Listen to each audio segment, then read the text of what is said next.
Jack McKenney from the National Sports Media Association here, and I'm here with James Edwards III. James, congratulations on your award.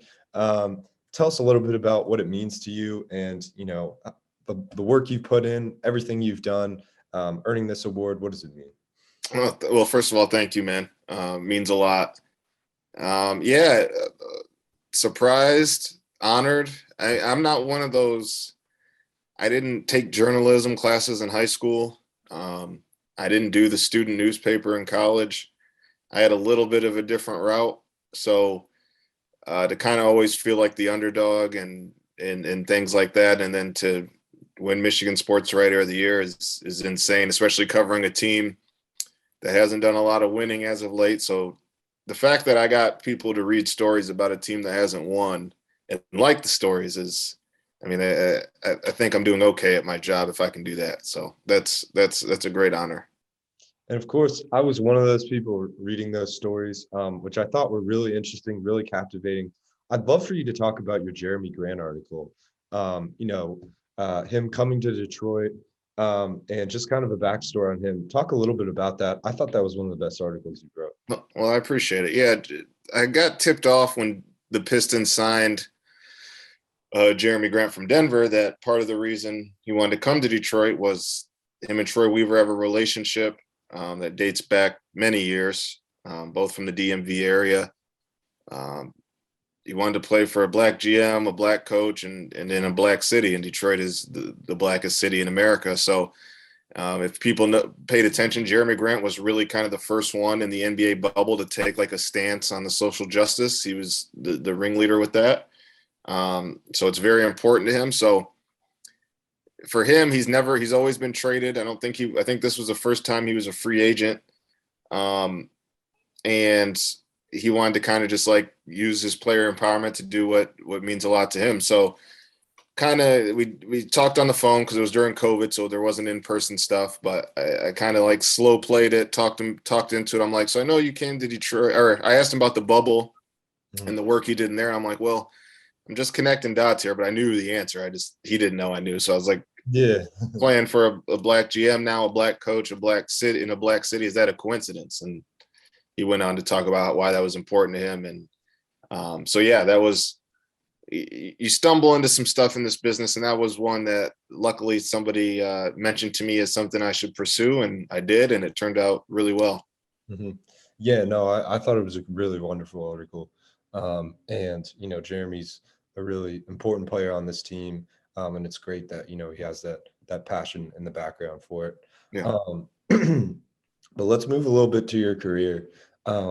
So were there any, motivators, could be your parents, educational influencers who, motivated you to keep going through this career when there were some tough times? Yeah, to even get into this career, like my mom and dad always told me to have a plan B. Like I'm sure most people wanted to play professional sports, wanted to play basketball. I was pretty good growing up, but I wasn't good enough to go to the NBA. So my dad always said had a backup plan. We were a big sports family. My dad played college basketball. My mom played soccer. And so we always had Sports Center on in the house. We always had ESPN the magazine. I grew up with Slam magazines on my wall. I could tell you every college that every player from the late 90s and early 2000s went to just from collecting trading cards and watching basketball.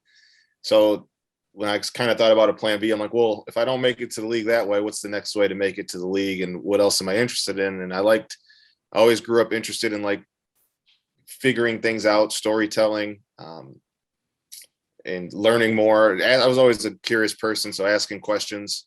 Then the passion for writing came like early in college. It was always had good people around me, from coworkers like Graham Couch, Joe Rexroad, Chris Solari, to really give me Barry Keel, Stephanie Angel, to give me opportunities when I was fresh into college and to continue to build on my passion for writing. They gave me chances to write about Michigan State stuff. So it really just formed, I would say, my love for sports was there my whole life, but the passion for writing and really telling stories was early in college. Mm-hmm. Mhm. And then, of course, you moved on, right? Like I said before, to write for the Pistons. Really exciting young team right now. They've got Sadiq Bey. They've got, of course, Cade Cunningham, who might win Rookie of the Year. That would be so exciting. And then, they got Jeremy Grant as well. Excuse me. And Hamidou Diallo is a nice young player, I think, too. Yeah. But talk a little bit about covering Cade Cunningham this year. And his campaign for Rookie of the Year, it started out a bit slow, right? And then Yeah. he really just picked it up at the end of the season. Tell us what it was like following that. Yeah. So first, to backtrack, I got to the Athletic when I was covering high school sports and for the Lansing State Journal. Reached out to by Craig Custance and Katie Strang. They were looking for a young up-and-coming writer to cover the Pistons for the Athletic as they started the Detroit site or Detroit hub of the Athletic. And he said my name kept coming up, so took that job, looked at it as an opportunity. Well, if this doesn't work out, at least I'll be 25, 26, 27 with 2-3 years of covering the NBA experience. That's better than continuing to cover high school, but I'll say high school, you can cover high school. If you can cover high school, you can cover anything. So I highly recommend every young writer goes through that for some period of time. But that was my thought process when that opportunity came, is like, well, I've been covering high school for a while. I've done it well. My goal is to cover the NBA. If the Athletic folds in 2-3 years, well, I got that experience and it should boost my resume. Lo and behold, we're still here, and I'm biased, but I think we're the best sports coverage site out there. But so, yeah, I've been covering the Pistons for 5 years for the Athletic, just finished season 5. And yeah, this season was interesting. Cade Cunningham covering the number 1 pick. Like you said, started slow, but he missed all of camp and preseason with a sprained ankle. Clearly tell he was playing himself into shape and figuring out what the NBA game is like in real time during the regular season. And then as soon as kind of December hit, you could see he was starting to feel more comfortable. He was starting to find a groove. The shot was falling. And then as the season came on, just big performances. He plays at a pace that is very unique, very wise, very smart, great interview. Definitely older than he seems, or he seems older than he is, I should say. For the Pistons, they got a really good face of the franchise, both on the court and off it. And just this whole young renaissance they're going through, covering Sadiq Bey, who scored 50 in a game this year, Isaiah Stewart, who's one of the hardest working players I've ever watched in person. You mentioned Hamidou Diallo, Frank Jackson. It's a young team, and people in Detroit are excited. They love their basketball. They've been waiting for a while for something real to believe in, and they think this is it. So I think it could be an interesting next few years here if a few things break right. And then, of course, you got the lottery pick this year, which will be really exciting to see who they can add. I, as a Wizards fan, will also be excited for the lottery. But let's switch up to young guys like me. What's young guys and anyone who's wanted to go into this profession? What do you have to someone? What kind of advice do you have to someone like me who wants to go into this profession? There's 3 things that, and just again, in my experience, that have helped me, I think, get to where I am. The first is any type of writing opportunity that comes your way. Even if it's not paid, even though I do believe that everybody should be getting paid for any work that they do. But early on, you might not have to, or you might not get paid, but it's an opportunity to, if you want to cover football and somebody gives you a blog, gives you a chance to write about football, go after it, to find your voice, just to get familiar with writing and perfecting your craft. If you're at a college, and let's say, like in my case, I went to Michigan State. Luckily for me, one of the biggest papers in the state is in the next city over in Lansing. So I got to be around the likes of Joe Rexrow, Graham Couch, Chris Solari, just learning from them, asking them questions, getting to know them.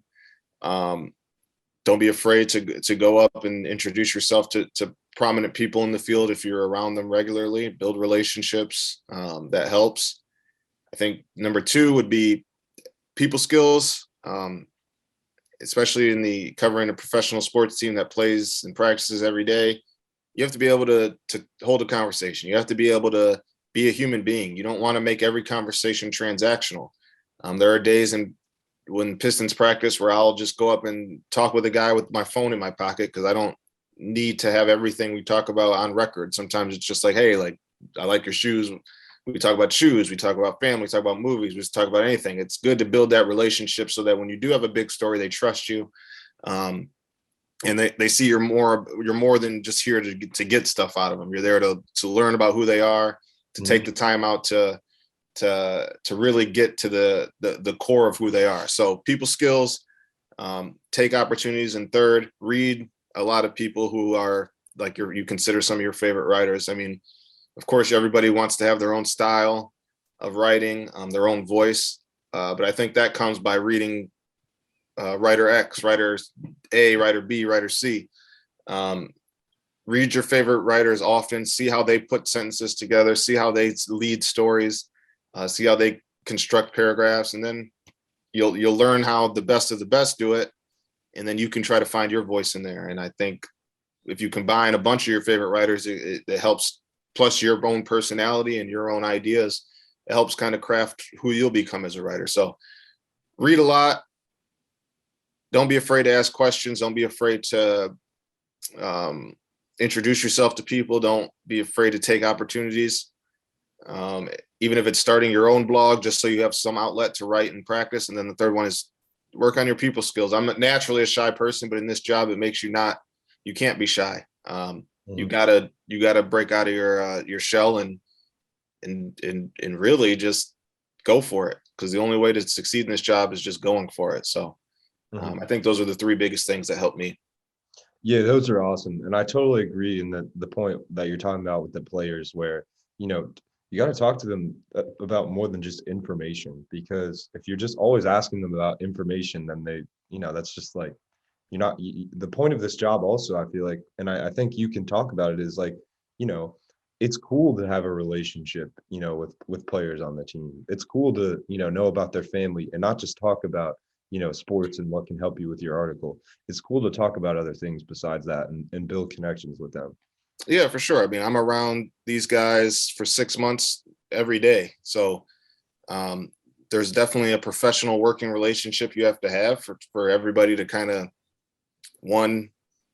not get along. That's not what the word I'm looking for, but more so be able to work together and have that respect for one another and for what you do. So like I said, if there are days I don't really have to write, I'll spend that day cracking jokes with a guy or asking him about this or that, or have him explain something to me or anything. Just, you don't always have to pull your recorder out. You don't want to make every single conversation a transaction. Well, Mr. Edwards, thank you so much for coming on today. Really had fun in this interview, and I really appreciate you coming on. It means a lot. No, I appreciate it. Thank you for taking the time out. Good luck with everything. And if you ever need anything, please let me know. Awesome. Thank you. Have a good one.